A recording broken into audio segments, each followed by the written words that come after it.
Le Congo-Brazzaville, à plus de 90%, il exporte que du pétrole. D'accord? Ce pétrole est produit par qui? Est exploité par qui?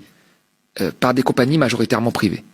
60% Total, 30% Eni. L'italien, 90% de compagnies. Après, vous avez un peu de compagnies par-ci par-là privées. La compagnie publique des pétroles congolais, elle est incapable de faire un forage. Elle est incapable d'exploiter l'ensemble de son pétrole. Elle récupère une partie de l'argent, mais elle est incapable de l'exploiter. Donc, toutes les connaissances sur la production, sur les réserves, toutes les quantités, les volumes de production sont décidés par la compagnie privée, qui ne dépend pas du pays. Donc ça, c'est une première chose. Il y a une vraie asymétrie d'information entre l'État et la compagnie. Les prix de leurs biens, 90% des exportations, donc du pétrole, le prix n'est pas déterminé par le Congo. Il est déterminé par les marchés financiers. Donc quand il y a des situations de géopolitique tendues comme là, il se passe, les prix augmentent, ça leur profite. Quand le prix est à zéro, comme dans la période du Covid, il n'y a rien qui rentre. Il n'y a rien qui rentre.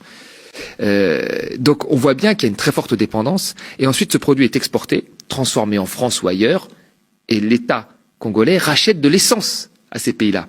Donc la réalité, c'est qu'il faudrait qu'il y ait une industrie qui puisse transformer cette production sur place, et c'est celle-là qui créerait des emplois, des raffineries, de la distribution, etc. Mais pour avoir ça, qu'est-ce qu'il faut? Il faut des financements pour financer l'industrie lourde. C'est pas avec 1 euro de microcrédit que tu vas financer une industrie lourde. Et ces financements, si les banques ne veulent pas les prêter, qui est-ce qui va prêter? C'est la Chine, mais la Chine c'est un pays, il va le prêter sous certaines conditions, conditions parfois sur accès à des matières premières ou de partage de production plus avantageux pour elles. Et donc ça ne leur permet pas d'être complètement indépendants. Et il faut bien avoir en tête que les pays riches se sont développés dans un monde où ils ont créé les conditions qui leur étaient favorables. L'OMC, l'Organisation mondiale du commerce, c'est une organisation qui a favorisé beaucoup plus les pays riches que les pays pauvres.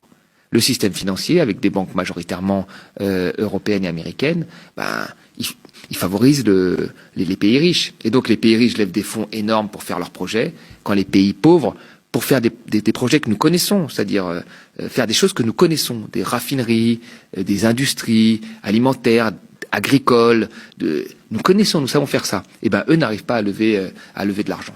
Quels seraient les... Ce que je veux ajouter, excuse-moi, je te coupe. Ce que je veux ajouter, c'est que on a souvent dit ces dernières années que les pays pauvres ne se développaient pas à cause de la corruption. Il fallait trouver une raison. C'est la corruption. Voilà, ces gens sont corrompus, il y a de l'économie informelle, ils respectent pas les règles, ils sont corrompus, il y a même des gens qui allaient plus loin en disant ils sont un peu paresseux. Enfin, ça a toujours été un peu ça. Et on a retrouvé le même type de débat quand il y a eu la crise des dettes souveraines en Europe, où on a qualifié les pays du Sud de pigs, on les a appelés le Portugal, l'Italie, la Grèce et l'Espagne, on appelait ça des pigs, et on disait qu'ils étaient feignants, qu'ils étaient dans l'informel, qu'ils n'étaient pas comme les Allemands et les Français. Il y avait déjà ce débat existait déjà avec les pays africains. Ils ne travaillent pas, ils sont feignants, ils n'ont pas des bonnes formations, ils sont corrompus. Très bien, c'est ce qu'on disait. Si demain on me donnait les commandes, moi, du Congo, Brazzaville, et qu'on me disait quelle est la formule, dans les conditions actuelles, pour le sortir du sous-développement et faire en sorte que l'économie décolle, ce serait extrêmement compliqué. Et je vous dirais que j'ai pas la solution. Parce que c'est un pays, en fait, qui n'a pas du tout les manettes du développement. Parce qu'il n'a pas accès au financement, comme j'ai dit. Parce qu'il ne maîtrise pas le bien principal qu'il produit. Parce qu'il ne maîtrise pas le volume et le prix. Et donc, développer un pays dans ces conditions, c'est extrêmement difficile. Donc, la corruption, en réalité, c'est un effet collatéral. Le vrai problème, c'est l'Organisation mondiale du commerce et du système financier comme il a été créé.